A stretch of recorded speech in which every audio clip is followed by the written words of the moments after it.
এবারে আমরা cash flow from investing activities নিয়ে কথা বলতে চাই। স্যার একটা প্রবলেম বলো বলো বলো, প্রবলেম বলো, ছিল। বলো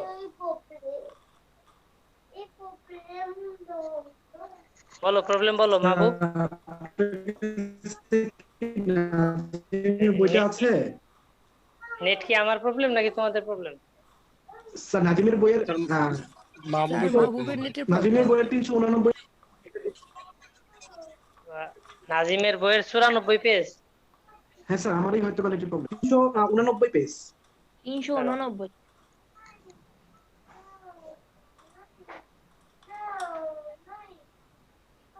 স্যার ডেপ্রিসিয়েশনটা বুঝতেছি না, 14,500 কিভাবে আসলো?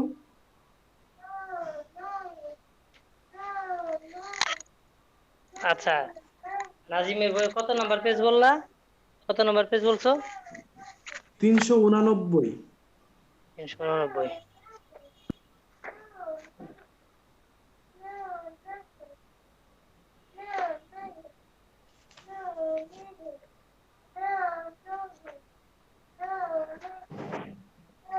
হুম, 389 বলো। স্যার এটা 389। ডেপ্রিসিয়েশন যেটা আসছে 14,500, এটা কিভাবে হয়েছে এটা বুঝতেছি না। ঠিক আছে, আচ্ছা আমরা আগে আমাদের কাজ কমপ্লিট করি, পরে ওগুলো দেখবো। হ্যাঁ, প্রবলেম ওকে প্রবলেম স্যার। আমি এখন এখন যেহেতু আমি এই দিকে যাইনি প্রবলেমের মধ্যে, আমার এটা শেষ করে নিই। ঠিক আছে, থ্যাংক ইউ, তুমি প্র্যাকটিস করেছো, গুড, ভেরি গুড। ওকে, তাহলে আমরা এই সকালে যেটা করলাম সেটা হলো cash flow from operating activities. আর cash flow from operating activities কি কি আসবে সেটা আমি দেখেছি, বলেছি তোমাদের এবং দিয়ে দিছি, যে নন ক্যাশ যত অ্যাক্টিভিটিস আছে সেই নন ক্যাশ অ্যাক্টিভিটিস গুলো আসবে। তার মধ্যে যেমন ডেপ্রিসিয়েশন, অ্যামortization।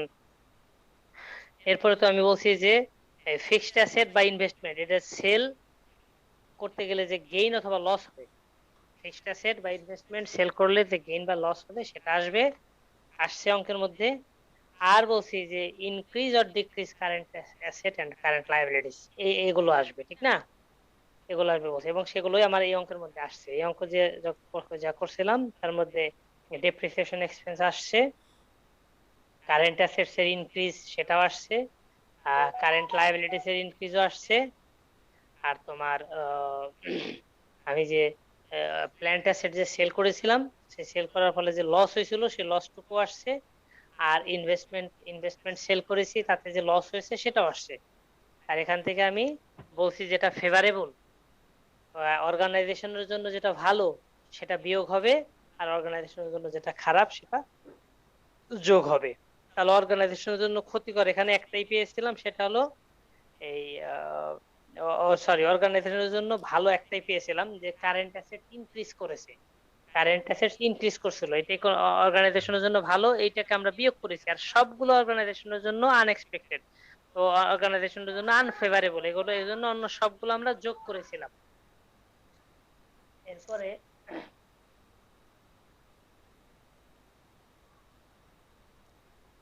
আসো এবার cash flow from investing activities.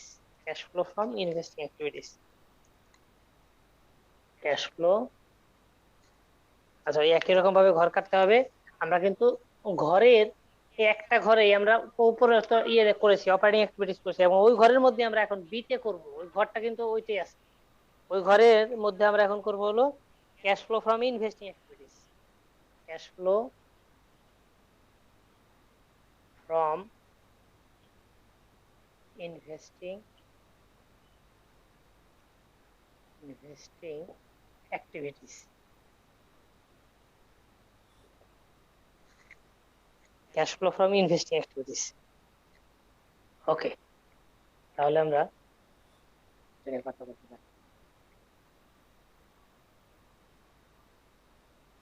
Cash flow from investing activities, cash flow from investing activities এর মধ্যে কি আসবে? আমি বলে দিয়েছিলাম যে purchase or sale of fixed asset, এটা আসবে, purchase or sale of fixed asset আসবে।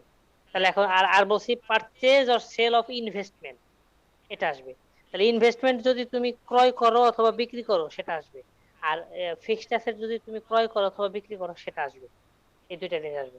আর এক্ষেত্রে প্লাস হবে কোনটা আর মাইনাস হবে কোনটা সেটা আমি বলেছি তোমাদের, যে যেটার দ্বারা যে আইটেমস এর দ্বারা ক্যাশ আসা বোঝায়, ইনফ্লেশন, ভিতরে ভিতরে ক্যাশ আর আগমন ঘটে এটা বোঝায়, সেটাকে আমরা প্লাস করব, ক্যাশ ইনফ্লো। আর যে আইটেমস দিয়ে ক্যাশ আউটফ্লো বোঝায়, মানে ক্যাশ চলে যাওয়া বোঝায়, সেটাকে আমরা এই মাইনাস করব। তো আসো এখন তাহলে শুরু করি। তাহলে এই হলো আমাদের এখানে দুইটা টাকার ঘর আছে, একটা টাকার ঘর আর এই একটা টাকার ঘর। ওকে, তাহলে প্রথমে বলছি যে purchase or sale of fixed asset. দেখি তো কোথাও আছে কিনা purchase or sale of fixed asset. অঙ্কের মধ্যে সবাই চলে যাও, সবাই অঙ্কের মধ্যে যাও। Purchase or sale fixed asset, দেখি ফিক্সড অ্যাসেট কোনোটা আছে কিনা যেটা পারচেজ সেল করেছে। তো আমার ফিক্সড অ্যাসেট আছে এখানে একটাই, একটা ফিক্সড অ্যাসেট আছে, দেখো, প্ল্যান্ট অ্যাসেট, পাইছো না? প্ল্যান্ট অ্যাসেট জি আছে স্যার। 3,35,000 আছে 14 সনে, আর 13 সনে আছে হলো 2,15,000। এখানে একটা পার্থক্য আছে। তো এই পার্থক্য এমন হতে পারে যে 2,15,000 থেকে 2,15,000 ছিল 13-তে, আর 3,35,000 হলো তোমার ইয়েতে, এই 14-তে, তার মানে বাড়ছে। এখানে আমরা দেখতে পাচ্ছি যে বাড়ছে প্ল্যান্ট, প্ল্যান্টেড অ্যাসেট। এখন ইয়েতে অ্যাডজাস্টমেন্টে দেখি তো এটা নিয়ে কি কথা আছে, অ্যাডজাস্টমেন্টে দেখি। আচ্ছা, অ্যাডজাস্টমেন্টটা পড়ি। প্ল্যান্ট অ্যান্ড অ্যাসেট কস্ট টাকা 50,000, and were 80% depreciated, were sold during এত।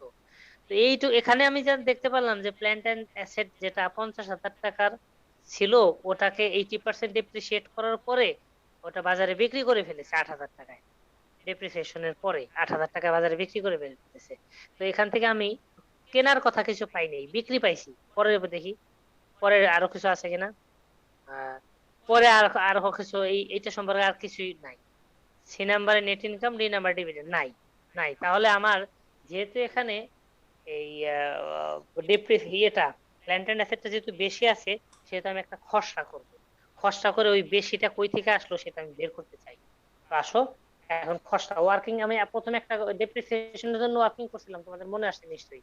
এবার ওয়ার্কিং দুই, 2 নাম্বার ওয়ার্কিংসটা করব। এটা তুমি আগেও করে ফেলতে পারো, আবার যখন অঙ্ক করতে, মানে যখন যেটা বসাবা সেটা সেটা করতে গিয়ে যদি তুমি তোমার ইয়ে মনে হয় যে এখানে একটা অ্যাডজাস্টমেন্ট দরকার, তার সেক্ষেত্রে তুমি করতে পারবা। তাহলে খসড়াটা আমি এখন করতেছি, যেমন এখন করতে গিয়ে দেখলাম এটা আমার লাগবে। তাহলে কি লিখবো এখানে, পার্টিকুলার্স। আচ্ছা, আমি কি বের করতেছি হলো ক্যালকুলেশন অফ প্ল্যান্ট অ্যাসেট। তাহলে উপরে লিখবো ক্যালকুলেশন অফ প্ল্যান্ট অ্যাসেট, লিখলাম ক্যালকুলেশন অফ প্ল্যান্ট অ্যাসেটস। এরপরে পার্টিকুলার্স, আগের মতো পার্টিকুলার্স লিখবো। খসড়া কিন্তু অঙ্কের পার্ট, খসড়া কিন্তু করতে হয়। পার্টিকুলার্স আর হলো টাকা। তো আসো দেখি এবার 13 সনের কত ছিল সেটা দেবো। বিগিনিং প্ল্যান্ট অ্যাসেটস, 13 সনেরটা। বিগিনিং প্ল্যান্ট অ্যাসেটস কত দেওয়া 13 সনে? 2 লাখ। 2,15,000, এই যে এখানে 2,15,000। 2,15,000 বসালাম, 2,15,000। ওকে। আর এই প্ল্যান্ট অ্যাসেট তো সেল করছিল 50,000 টাকা, সেল করছিল না? 50,000 টাকার প্ল্যান্ট অ্যাসেট যেটা সেল করেছিল, বলছে না যে 80% ডেপ্রিসিয়েট হওয়ার পরে আমরা বিক্রি করে দিয়েছি। তো তাহলে আলটিমেটলি আমার তো 50,000 টাকার যে ফেস ভ্যালুটা ছিল, কস্ট তো ছিল 50,000 টাকা, সেটাই তো আমার কমে গেছে, ঠিক না? তাহলে আমি লেস করব কি, লেস কি আমি এই 40,000 করব নাকি 50,000 করবো? মাইনাস এই plant asset sold, plant plant asset plant asset sold, plant asset sold. বলো 50,000 লিখবো নাকি 40,000 লিখবো? কস্ট কস্ট লিখবো নাকি বাজার মূল্য লিখবো? স্যার মনে রাখবেন কস্ট লিখবো, 50 কস্ট। টাকা লাগবে। এটাকে কস্ট প্রিন্সিপাল বলে। কস্ট প্রিন্সিপাল সবসময় কস্ট দিয়ে হিসাব করবো আমরা ফিক্সড অ্যাসেট গুলো। এটা আমরা 50,000 লিখবো, 50,000। তাহলে বিয়োগ করলে কত থাকে? কত থাকে? 1,65,000। 65,000। 1,65,000 থাকে। এবার 14 সনের ইয়ে কত দেওয়া? 14 সনের প্ল্যান 3,35,000। এটাকে বলো এন্ডিং প্ল্যান্ট অ্যাসেটস। 3 লাখ কত বললা? 35,000।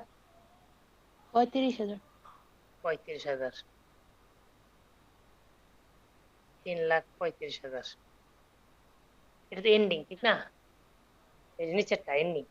এই 3,35,000 এখন আছে, দেখা যায় বোর্ড দেখা যায়?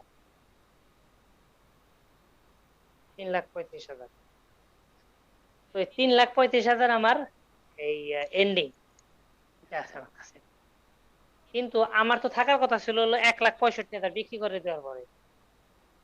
1,65,000 থাকার কথা ছিল না, বিক্রি করছিস 50,000, তাহলে এটা থাকার কথা ছিল 1400 অনেক, এটা তো নাই, আরো বেশি আছে। তাহলে বাদ বাকি এটা কই থেকে আসলো? কই থেকে আসলো বলো? ডেপ্রিসিয়েশন। ডেপ্রিসিয়েশন তো কমায়, ডেপ্রিসিয়েশন তো কমায়। ক্রয় করছে স্যার। স্যার নতুন হ্যাঁ নতুন ক্রয় করেছে, পারচেজ করছে, Plant- পারচেজ yes, করছে। এটার নাম হবে 1,70,000 টাকা purchase. yes, plant asset purchase, plant asset purchased। তাহলে সেটা কত? 1,70,000, ঠিক। 1,70,000 পারচেজ করেছে। এইবার আমরা ইনভেস্টিং অ্যাক্টিভিটিস এর মধ্যে বলছিলাম যে যদি কোনো ফিক্সড অ্যাসেট পারচেজ করে তাহলে সেটা আসবে। তাহলে সেই ফিক্সড অ্যাসেট পারচেজ করেছে 1,70,000, তো সেটা আসবে। তাহলে আসলে কি প্রথমেই প্ল্যান্ট অ্যাসেট দাগ দিয়ে দিলাম, plant asset purchase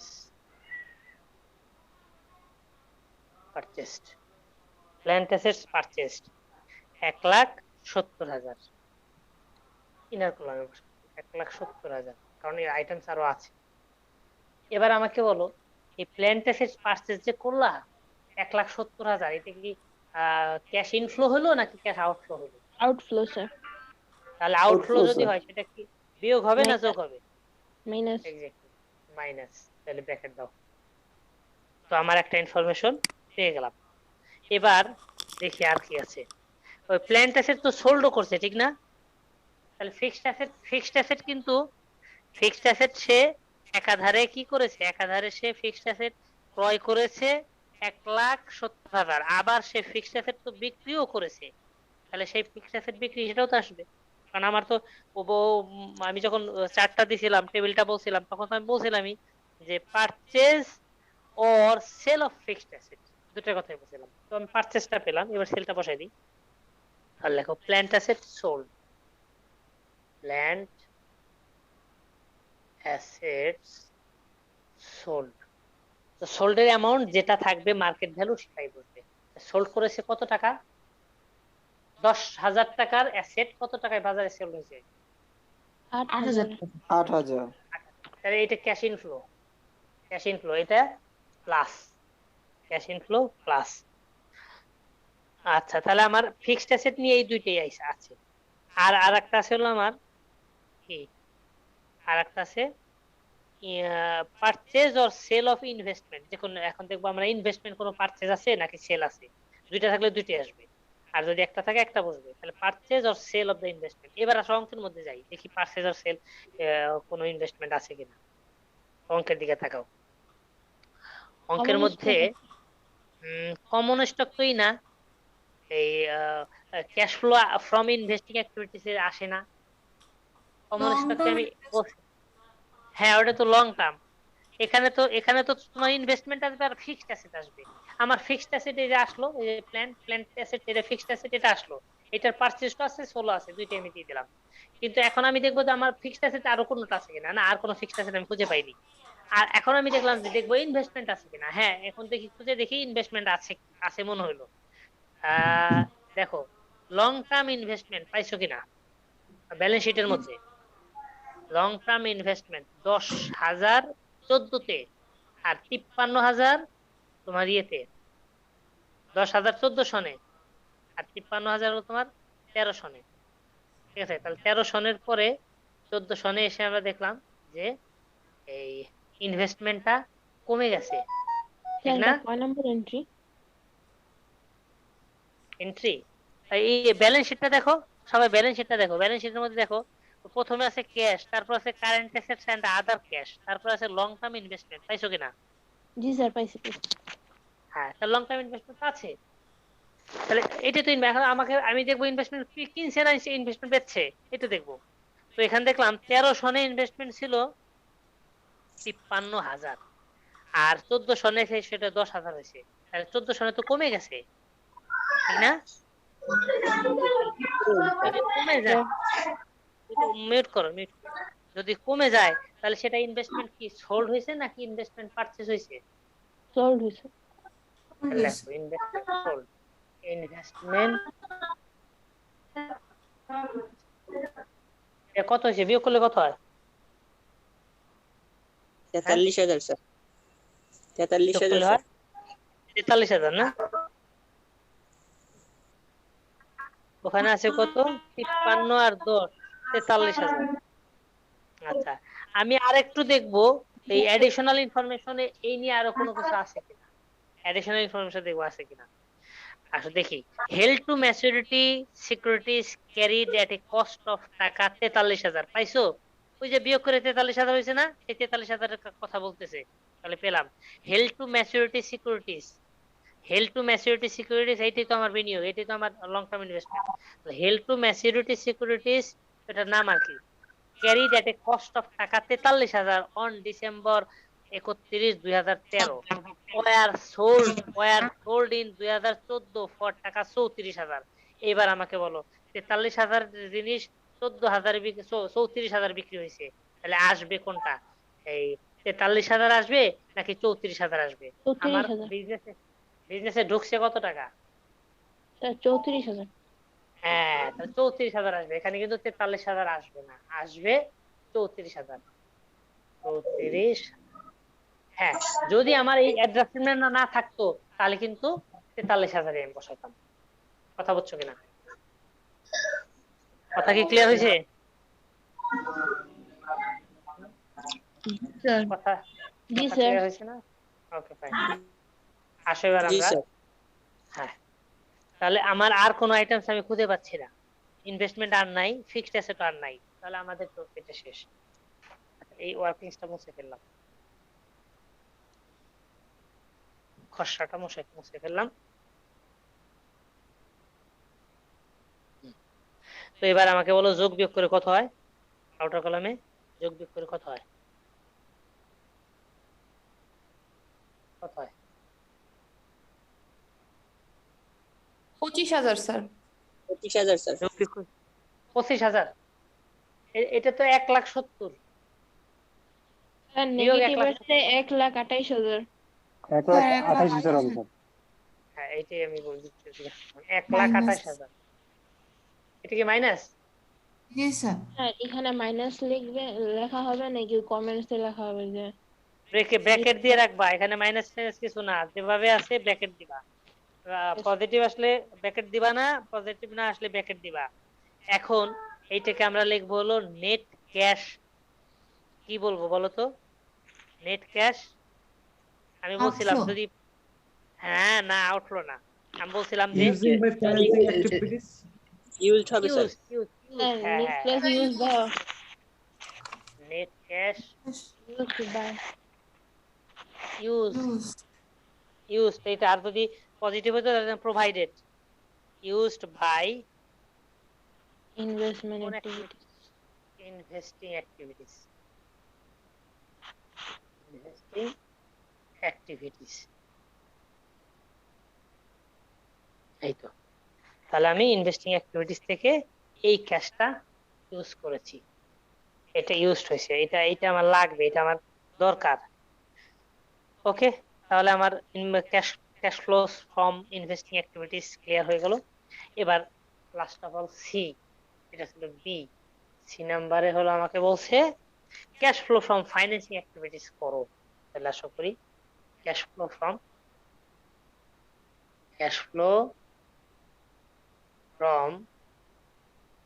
financing activities, cash flow from financing activities.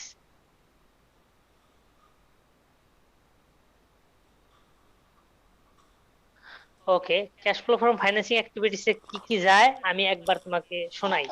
আমি সকালে বলছিলাম যে cash flow from financing activities এ যাবে হলো তোমার ক্যাশ ডিভিডেন্ড পেইড। যদি ক্যাশ ডিভিডেন্ড পেইড করে তাহলে সেটা আসবে। যদি ইস্যু অর রিডেমশন থাকে সেটা আসবে। ইস্যু আর রিডেমশন, এখন ইস্যু এবং রিডেমশন কি? ডিবেঞ্চার অথবা বন্ড। যদি বন্ড বা ডিবেঞ্চার ইস্যু করো তাহলেও আসবে। যদি পরিশোধ করে দাও, রিডেমড করা মানে পরিশোধ করা, যদি পরিশোধ করে দাও তাও আসবে। আর একটা বলছিলাম যে কমন স্টক যদি থাকে সেটা রিপারচেস করে তাও আসবে। আর যদি কমন স্টক ইস্যু করা হয় সেটা আসবে। কমন স্টক ইস্যু করা মানে কমন স্টক বিক্রি করা, আর রিপারচেস করা মানে হলো কমন স্টক বাজার থেকে কিনে নেওয়া। এই দুইটা থাকলে আসবে। আর বলছিলাম যে পারচেজ অথবা রি ইস্যু অফ ট্রেজারি স্টক যদি রি ইস্যু করে তাও আসবে, পারচেস করে সেটাও আসবে। এই কয়টা আমি বলছিলাম। আর কোনটা প্লাস হবে কোনটা মাইনাস হবে বলছি যে যেটা ক্যাশের আগমন ঘটায় কোম্পানির ভিতরে সেটা প্লাস হবে, যেটা ক্যাশের নির্গমন ঘটায় ক্যাশ আউটফ্লো ঘটায় সেটা বিয়োগ হবে। ওকে, তো এখন আমি দেখবো তাহলে এইগুলোর মধ্যে কোনটা আছে। প্রথমে দেখি ডিভিডেন্ড আছে কিনা। অঙ্কের মধ্যে যাও, তারপরে তুমি অ্যাডজাস্টমেন্টে যাও। অঙ্কে তো ব্যালেন্স শিটে তো আর ডিভিডেন্ড থাকবে না, থাকবে তোমার অ্যাডজাস্টমেন্টে খুঁজো ডিভিডেন্ড আছে কিনা। দেখো ডি নাম্বারে অ্যাডজাস্টমেন্টে বলা আছে 4 নাম্বারে বলা আছে কি ডিভিডেন্ড পেইড অ্যামাউন্ট টু টাকা 10,000, পাইছো কিনা? জি স্যার। হ্যাঁ, তাহলে ডিভিডেন্ড পেইড অ্যামাউন্ট টু টাকা 10,000, তাহলে আমি লিখে ফেলি। আচ্ছা, এখানে আমার শুরু করতে হবে এরকম করে যে cash flow from financing activities, এই কথা লিখতে হবে। আমি লিখছি না? হ্যাঁ লিখছি, cash flow from financing activities. এই হেডিং এর আন্ডারে লিখবো ডিভিডেন্ড পেইড। এখানে লিখলাম ডিভিডেন্ড পেইড। তো আমাকে বলো ডিভিডেন্ড পেইড হলো 10,000, ইনার কলামে বসাই দাও 10,000। এটা প্লাস হবে নাকি মাইনাস হবে? স্যার মাইনাস হবে।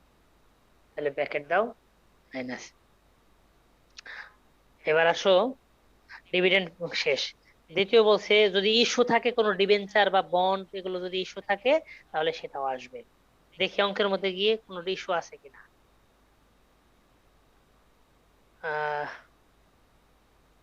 বন্ডস পেয়েবল, দেখো ওই কারেন্ট লাইবিলিটিস এর নিচে লেখা আছে বন্ডস পেয়েবল। 75,000 ইয়েতে পেলাম, 14 সনে 75,000 টাকা আছে বন্ডস পেয়েবল বাবদ।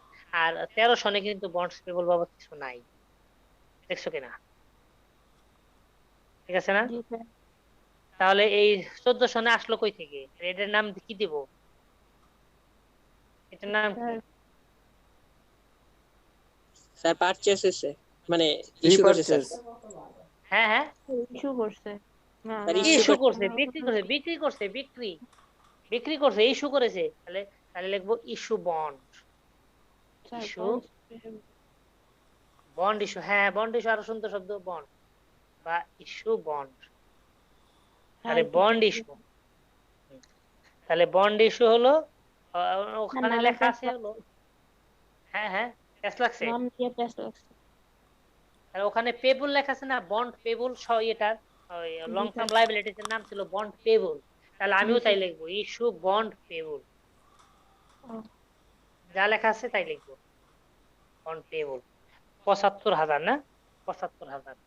তাহলে এইটা তো টাকাটা আসছে ভিতরে, তাহলে এইটা হবে পজিটিভ, প্লাস হবে। আর কি আছে কোনো লং টার্ম?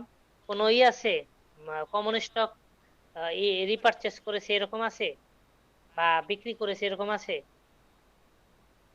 দেখি অঙ্কের মধ্যে আসো, কমন স্টকের ওখানে প্রশ্নের মধ্যে যাও, দেখো কমন স্টক দুই জায়গা সেম, দুইটা বছরই সেম, 2,54,000 2,54,000, দেখছো কিনা? জি স্যার।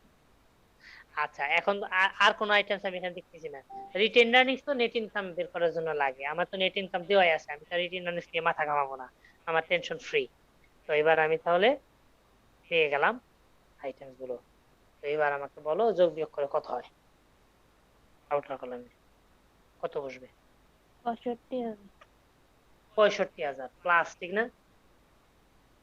65,000, ওকে, 65,000 প্লাস পেয়ে গেলাম। তাহলে এবার ওই ইয়েতে ছিল যেন কত, এই অপারেটিং অ্যাক্টিভিটিস করে যেন কত বেরিয়েছিল? 70,000। 70,000। তাহলে এখন তো এটা এখানে 70,000 কিন্তু ছিল আগে, হ্যাঁ 70,000 ধরে নিলাম, ওই অপারেটিং অ্যাক্টিভিটিস 70,000 ছিল, তার নিচে ছিল 70,000। আচ্ছা, 70,000। হ্যাঁ বলো বলো। Need cash provided by financial activities লাস্টেরটা হবে না? এটা লিখতে, হ্যাঁ লিখতে হবে, লিখতে হবে yes, এটা এই কথাটা লিখতে হবে, net cash provided by, net cash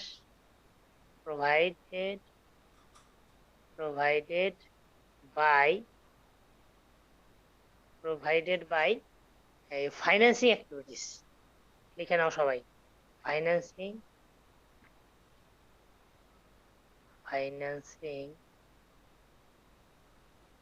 activities,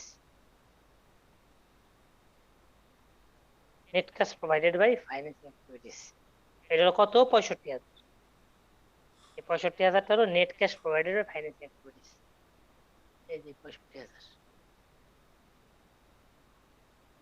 ওকে, তো এবার আমি তাহলে এই 70,000 আর হলো 1,28,000 বিয়োগ আর হলো তোমার 65,000, এই কয়টা যোগ বিয়োগ করে কত হয় আমাকে বলো? 7,000 টাকা। 7,000 টাকা। 7,000 টাকা হয়েছে।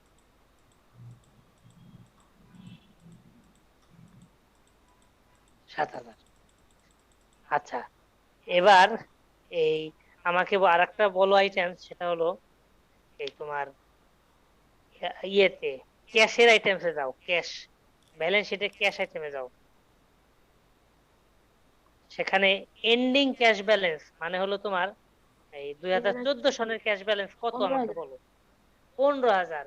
আমি এবার 15,000 লিখবো, এন্ডিং ক্যাশ ব্যালেন্স নিচে লিখবো, এই যে এইটার নিচে এখানে কিছু লিখতে চাই, এই জন্য 15,000 আমি এখানে লিখলাম, এন্ডিং ক্যাশ ব্যালেন্স 15,000। হ্যাঁ, এটা আমরা ইয়ে দেখে দেখে লিখবো, এই ব্যালেন্স শিট দেখে, দেখা যায় না না, এই যে 15,000 লিখলাম, এটার নাম হলো এন্ডিং ক্যাশ ব্যালেন্স।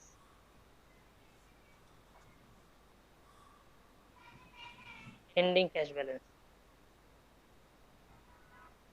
এন্ডিং, সবাই লেখা, এন্ডিং ক্যাশ ব্যালেন্স,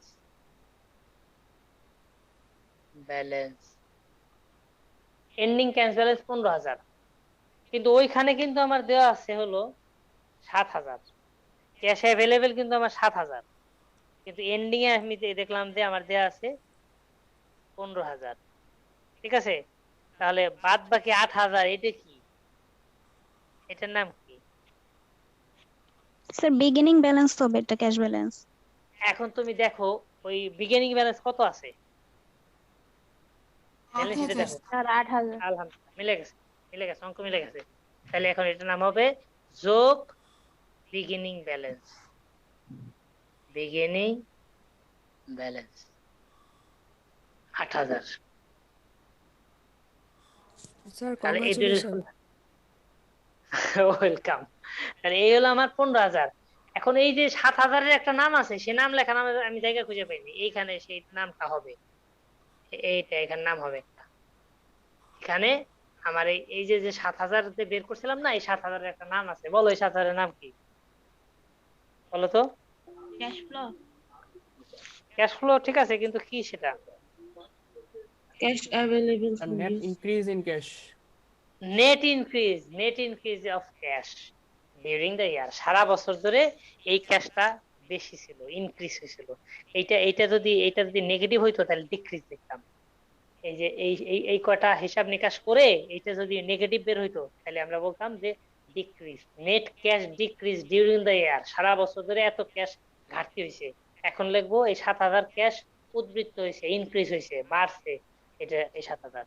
আর এই 7,000 আর এই যে বিগিনিং ব্যালেন্স আর হলো 7,000, এই দুটো যোগ করলে এন্ডিং ব্যালেন্স পাওয়া যাবে। তাহলে আমার অঙ্ক মিলে গেছে।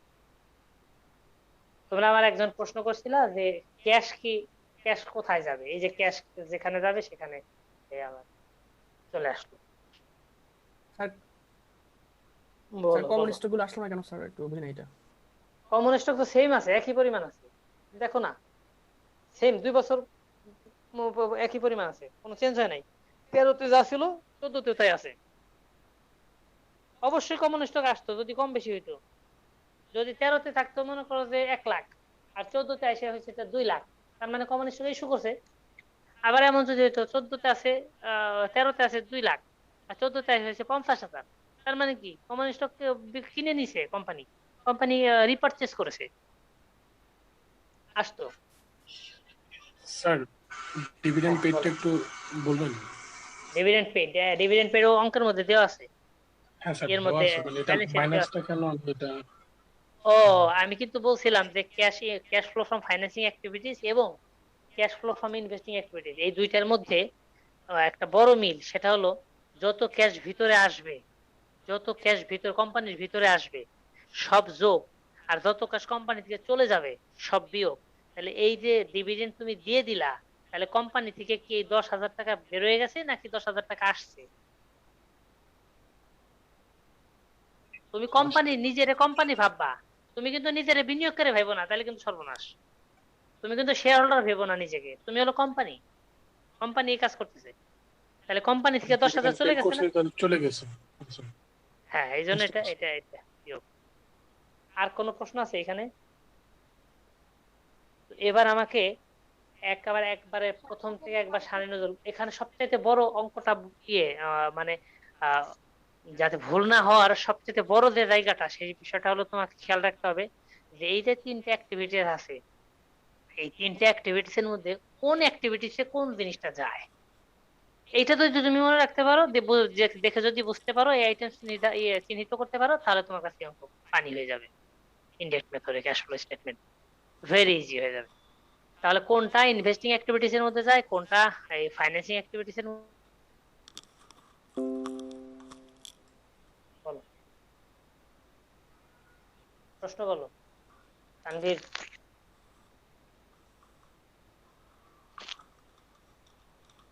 Sir cash flow from operating activities এর ক্ষেত্রে স্যার আমরা তো স্যার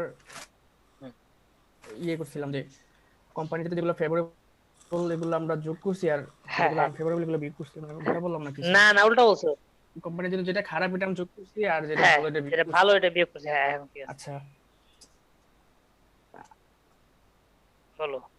আর যেটা ক্যাশ ফ্লো ফ্রম ইনভেস্টিং আর cash flow from financial activities, এগুলোর ক্ষেত্রে কি স্যার এটা বিপরীত হবে নাকি? যেমন না ওই কথা ওই শব্দ আমরা যোগ করতেছি। না ওই দুইটা শব্দ তুমি এখানে আনবা না। আরে না, cash flow from investing activities আর হলো cash flow from financing activities এ তুমি হলো টাকা আসছে আর নাকি টাকা চলে গেছে এইভাবে চিন্তা করবা। টাকা আসছে যোগ, টাকা চলে গেছে বিয়োগ। আর ওই cash flow from operating activities এ ভুলেও আসা যাওয়া হিসাব করবা না। ওইখানে হিসাব করবে হলো কোম্পানির জন্য ভালো নাকি মন্দ।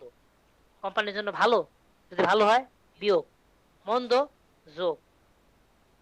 ওইখানে হলো ফেভারেবল আনফেভারেবল, আর এখানে হলো ইনফ্লো আউটফ্লো। সবসময় ইনফ্লো যে ভালো হয় তা না, আউটফ্লো যে সবসময় খারাপ তা না। এই জন্য এই বিষয়টা কিন্তু মাথায় রাখবে, একটার মধ্যে আরেকটার মধ্যে ঢুকায়ও না। তুমি যদি এইভাবে চিন্তা করো অপারেটিং অ্যাক্টিভিটিসে যে ক্যাশ কি আসছে, ক্যাশ কি চলে গেছে, তাহলে তুমি ধরা খাইছো। এইভাবে চিন্তাই করা যাবে না, তোমার অপারেটিং অ্যাক্টিভিটিস চিন্তা করতে হবে এটা কোম্পানির জন্য ভালো নাকি এটা কোম্পানির জন্য খারাপ, এইভাবে চিন্তা করতে হবে।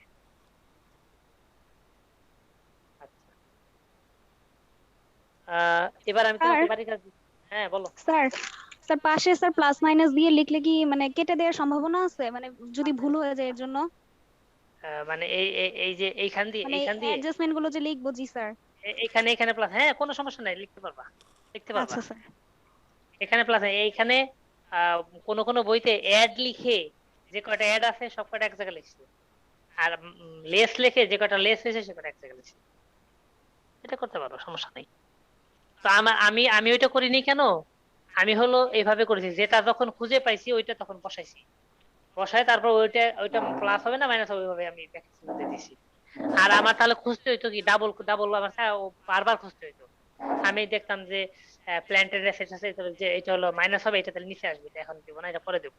তাহলে এখানে অ্যাড যেগুলো সেই অ্যাড গুলো আগে দিই, তখন আমি ওই জন্য ওইটা করি নাই। আর তুমি যদি বলো যে না আমি এইখানে দেবো না, আমি দেবো এইখানে, দিও, এখানে প্লাস দিও, এটা এই যে মাইনাস, এটা মাইনাস দিও, এটা প্লাস দিও, এটা প্লাস দিও, কোনো সমস্যা নাই। আর কারো কোনো কথা আছে? তাহলে ক্যাশ ফ্লোর অঙ্ক প্র্যাকটিস আর দেবো। একটা হ্যাঁ কথা ছিল বলো বলো। স্যার, আপনি যে প্রথমে একদম আমাদের যে কিছু কোয়েশ্চেন দিয়ে ফ্রি ক্যাশ ফ্লো করাইছিলেন, হ্যাঁ হ্যাঁ ওইগুলা এগুলা স্যার ডিফারেন্ট, ওইগুলা কি স্যার করবো? ক্যাশ ফ্লো হ্যাঁ করেছিলাম তো, ওই যে একদম ক্যাশ প্রথমে ফ্লোর যেগুলো ভ্যালুয়েশন, করাইছিলেন। ভ্যালুয়েশন করেছিলাম, ভ্যালুয়েশন ওগুলো তো খুবই ইম্পর্টেন্ট, ভ্যালুয়েশন তো করতেই হবে। ভ্যালুয়েশন তো তোমার বইতে নাই বেশি, থাকলে তো আমি অনেক না, করাইতাম। এখানে নাই, এই জন্য। হ্যাঁ ভ্যালুয়েশন যদি তোমার কোনো বইতে মিলিনিয়াম ফিলিনিয়াম কোনো বইতে যদি থাকে আমার জানাই, আমি সবগুলো করাই দেবো। ভ্যালুয়েশন তো আমি খুঁজতেছি, বুঝছো? ভ্যালুয়েশনের অঙ্কগুলো তো তোমাদের করা সিলেবাসের সাথে লিঙ্ক আপ, কিন্তু ভ্যালুয়েশন আমি তোমাকে ফর্মুলা দিয়ে দিয়েছি এবং ওগুলো দিয়ে তুমি পারবা। ওখানে ফার্মের ভ্যালু বের করতে হবে, যেটাকে টোটাল ভ্যালু বলি, আর ইকুইটি ভ্যালু বের করতে বলতে পারে, আর তোমার বন্ডের ভ্যালু বের করতে বলতে পারে, এই। আর বলতে পারে প্রত্যেকটা শেয়ারের দাম বের করো, একটা শেয়ারের ভ্যালু আর কি বের করো, এই কথা তোমাকে বলতে পারে।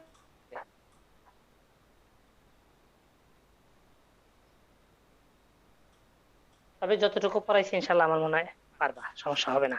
তারপরে যে আমরা বিগত বছরের কোশ্চেন টোশ্চেন দেখবো, যখন আমাদের কোর্স কমপ্লিট হয়ে যাবে তখন আমাদের পারফেকশন আসবে।